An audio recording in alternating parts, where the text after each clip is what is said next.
Ambassador Byrne Nason, thank you so much for making the time to speak with me on my show and for your many incredible years of service. Previous to being the Ambassador of Ireland to the United States, you were Ireland's Ambassador to the United Nations and secured the seat on the Security Council for Ireland, working for international peace and security. It was my great honor to be invited twice to the United Nations as a journalist for the Champions of Humanity project and to represent Ms. Magazine during the UN General Assembly and Gates Foundation Conference. Can you share with my listeners one of your most memorable days working with the UN Security Council and or what you're most proud of during your time in that position?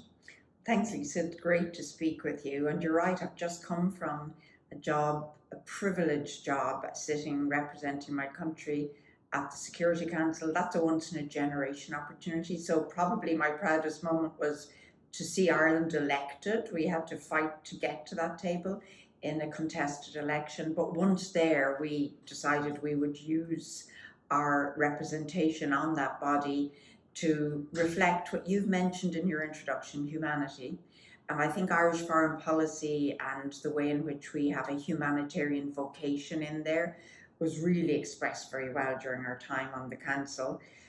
If I think of the memorable moments, I certainly, in a rather negative way, remember the 24th of February last year. I sat there through the night as we learned that President Putin had invaded Ukraine. We had the Ukrainian ambassador sitting at the table in the Security Council that night.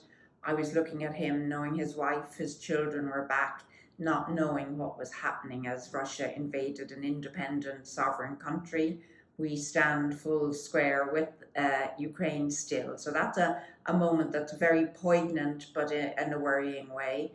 Two other things I might say that I carry with me still as a moment of pride, really. One is that I chaired the work on women, peace and security during our tenure. You know, women in Northern Ireland made a critical difference to peace in our country. We tried to bring that sense of the role of women being in the room and at the table, negotiating peace for their communities, for their nations. We hold a record for having brought more women's voices to the Security Council table during our presidency of the Council than any other country ever. I was absolutely dogged in my pursuit of the issues that arose around Afghan women and the deprivation, the banning of Afghan children from education, young girls. So we did a lot to work for women's role in peace and security. And the other thing, just to finish off, I guess, is that Ireland is unique as a UN member in having an unbroken history of service in peacekeeping. We're a small country. We raise our defence forces to help keep the peace across the globe.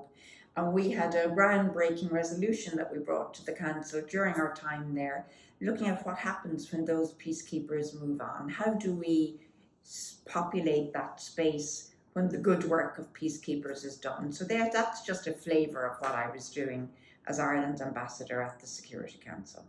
It is so incredible. Last night I was at the Ms. Magazine Awards and Nancy Pelosi was speaking and they were talking about using the term gender apartheid.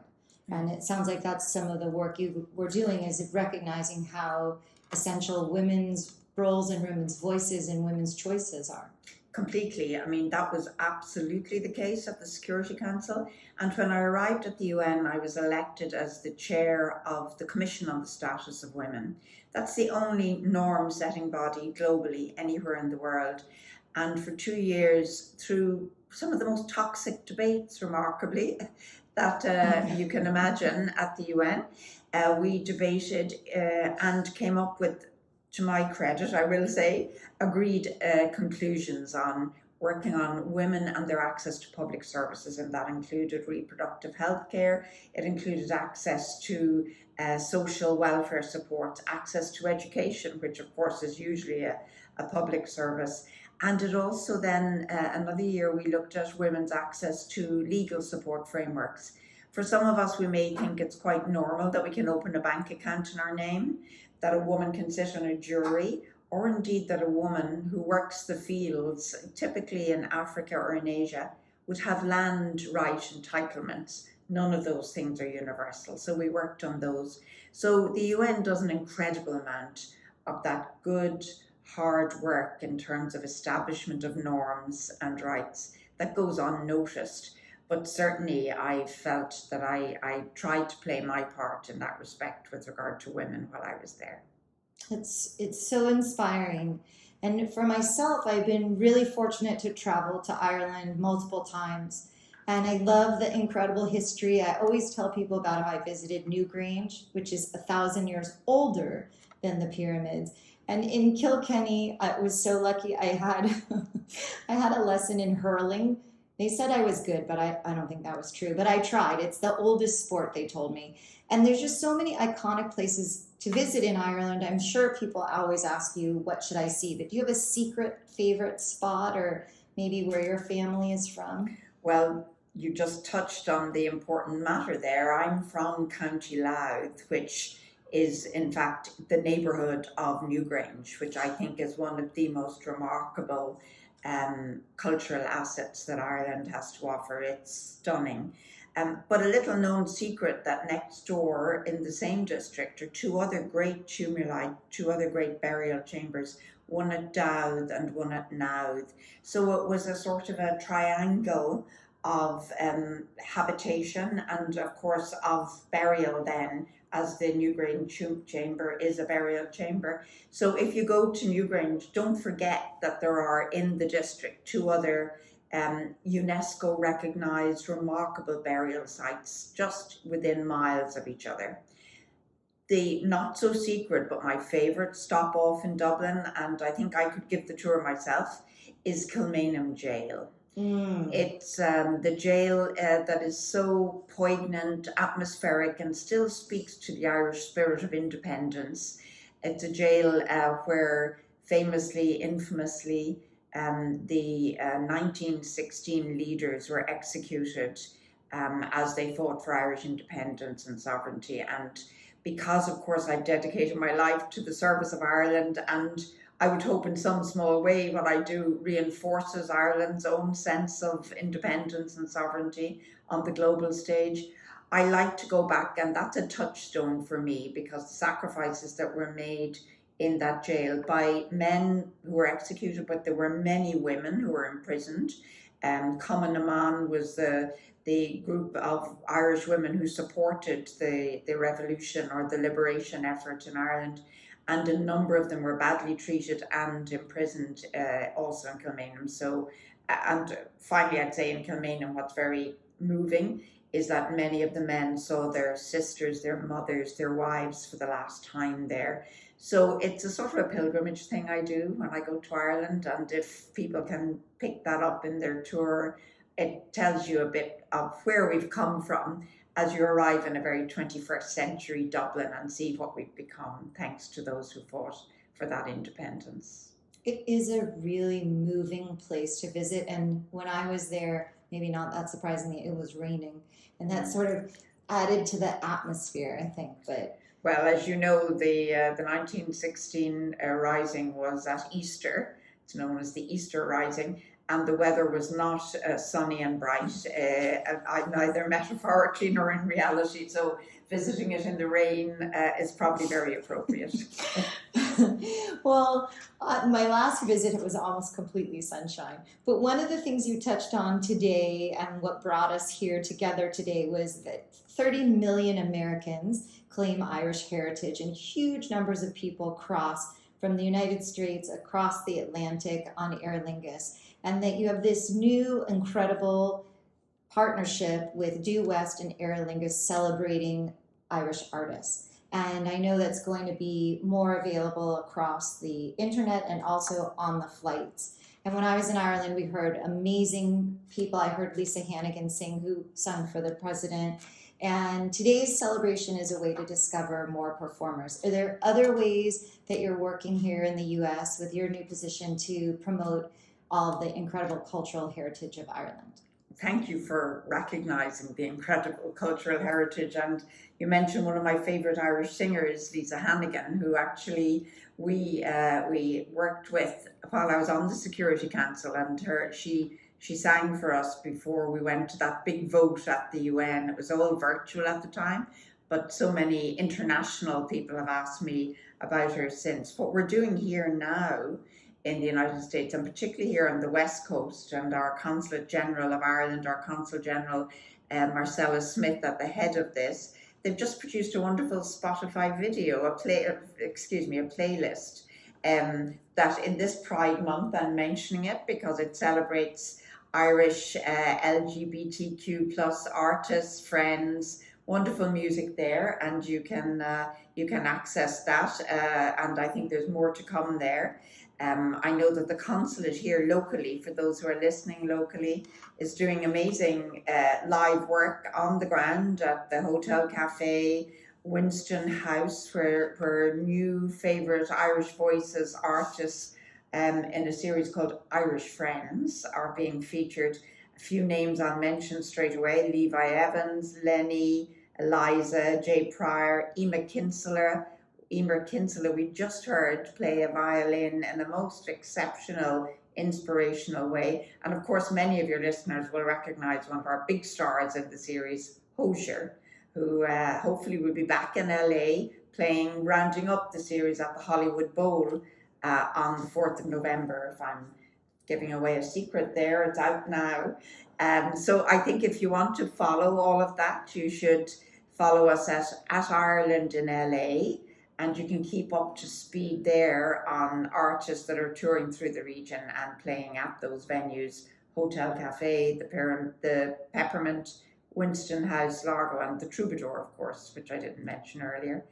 And because, of course, I'm ambassador to the United States, my parishes are right across the country. So I wanted to say that Culture Ireland is working also to fund showcases in other venues. I mentioned South by Southwest in Austin, and something called Folk in Kansas, so Folk Alliance in Kansas. So there's a huge opportunity for your listeners to check in on the work we're doing elsewhere, and a good way to stay abreast of all of the dynamic work we're doing in the cultural sphere is to sign up to a really excellent cultural newsletter we have, which is called Greenlight. And that gives up-to-date information on all Irish cultural events happening at any one time right across the United States, because some of your listeners may travel and they may like to check in wherever they are, what might be happening locally. And our consulate in New York, it takes sign-ups for that. And I think if you go on the website and perhaps you follow the Twitter also of the consulate in New York, you'll get the details there, but it's a real resource.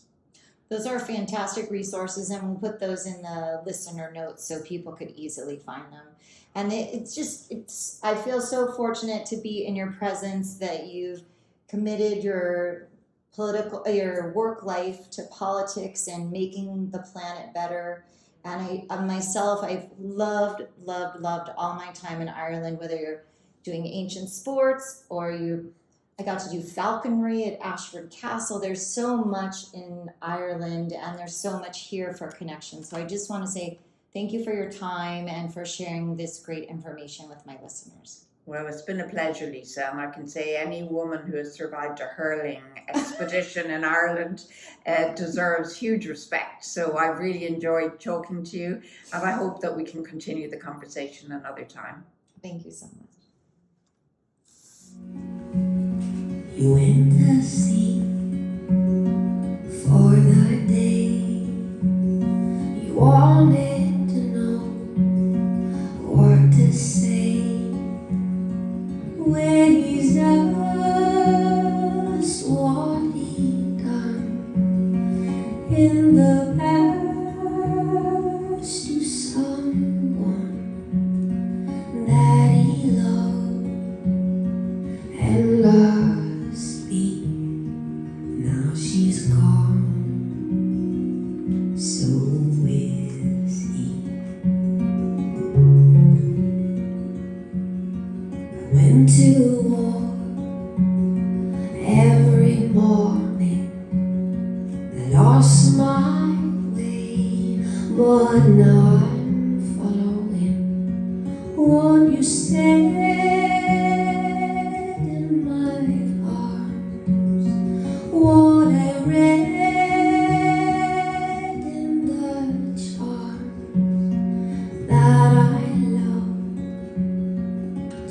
rock gleam. Now it's dead and gone, and I am free.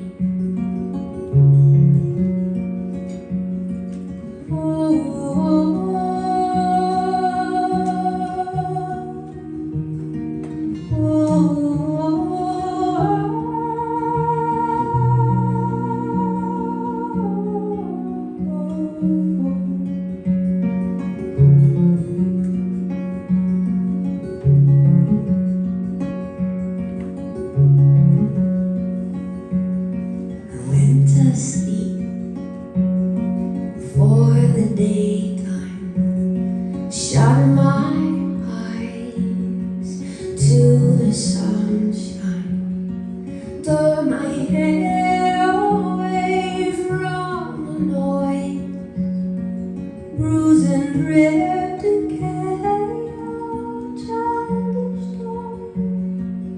Had I loved, arguably, all that laboring gone to seed.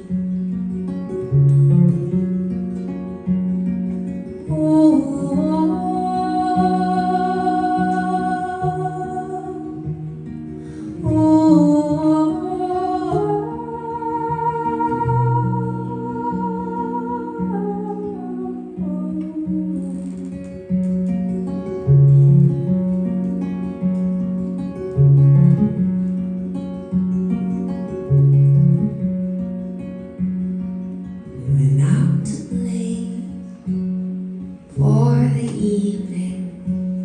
We wanted to hold on to the feeling, hold the stretch in the sun, and the restlessness as we run to the beach. Endlessly as the sun creeps up on the sea.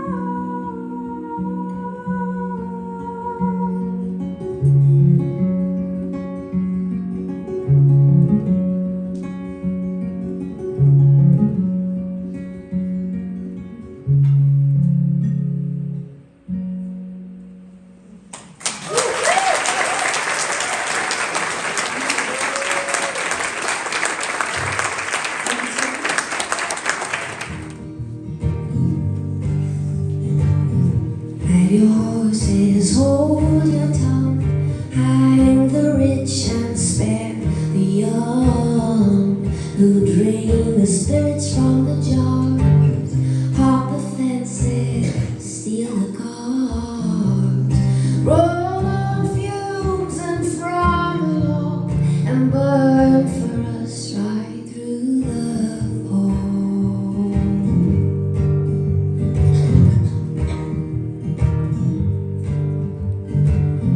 How the ladies call your name, brush your hair like it could be tamed, hitch their dresses past their knees, spill them to the floor like keys. They swing the bridges sword and old, and burn for us right through the fall. Oh, Lord, on it, hey, yeah, hey. Oh, Lord, on it, hey.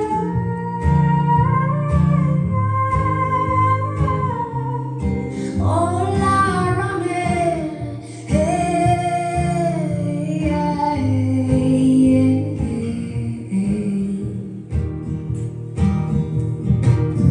time will seize the captain's wheel, the mutiny we've come to feel, when we're Wayman's gone from view with the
whispering.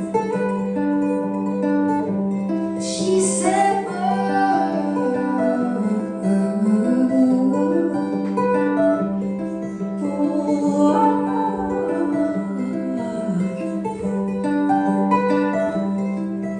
we wound our way to Texas, and I summoned remote hexes, and I sent them across dust and ocean.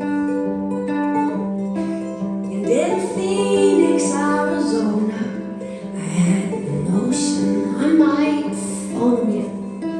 There he lived and died in ocean. She said,